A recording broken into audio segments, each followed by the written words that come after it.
Terungkap pelaku oknum TNI lawan arah di tol miliki gangguan psikologi dan riwayat penyakit. Berikut fakta-fakta mengenai oknum TNI Angkatan Darat Letu Kavaleri GDW yang melintas melawan arah di tol layang Mohammed bin Zayed kilometer 25 arah Cikampek Sabtu 9 September 2023. Melansir Warta Kota, diketahui aksi melawan arah itu memicu kecelakaan beruntun 7 mobil di lokasi. Sebelumnya disebutkan bahwa GDW tiba-tiba saja berbalik arah hingga menyebabkan kecelakaan dan tak bisa dihindari. Atas kejadian tersebut, polisi telah mengamankan GDW yang menyebabkan kecelakaan beruntun itu. Ada 3 korban yang mendapatkan perawatan medis, sedangkan korban lainnya tidak perlu mendapatkan penanganan medis. Sementara GDW dikabarkan hanya mengalami luka ringan.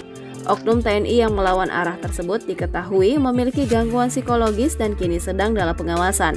Hal itu disampaikan oleh Kepala Penerangan Kodam Jaya Letkol Infanteri Herbert Andi Amino Sinaga saat jumpa pers di Rumah Sakit Ridwan Meuraksa, Kecamatan Cipayung, Jakarta Timur, Senin 11 September 2023. Letu GDW ini memiliki riwayat penyakit, kondisi psikologis juga kurang sehat dan sedang dalam pengawasan satuan, kata Herbert pada Senin.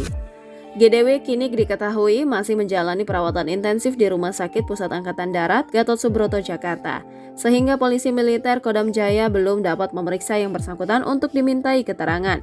Pom Jaya Kolonel CPM Irsyad Hamdi Bet Anwar mengaku pihaknya masih menunggu keterangan dari pihak rumah sakit mengenai penyakit yang dialami GDW. Irsyad menuturkan jika hal tersebut akan berpengaruh pada proses hukum nanti. Lantaran jika GDW terbukti sakit maka tidak bisa diproses. Di sisi lain, Kodam Jaya menyatakan siap menanggung biaya pengobatan serta kerusakan mobil korban kecelakaan lawan arus tersebut, di mana ada 7 mobil yang rusak karena insiden tersebut dan kini sedang dalam proses perbaikan. Herbert mengatakan ada 3 korban yang sudah mendapatkan penanganan medis, yakni Juni Shannon dan Dina Malisa. Untuk korban Juni dan Shannon sudah kembali setelah sebelumnya sempat dirawat di Rumah Sakit Siloam. Kemudian Dina diketahui masih dirawat di rumah sakit karena mengalami patah tulang bahu dan sempat dioperasi. Kini Dina sedang dalam tahap pemulihan pasca operasi di Rumah Sakit Muhammadiyah di Jakarta Selatan.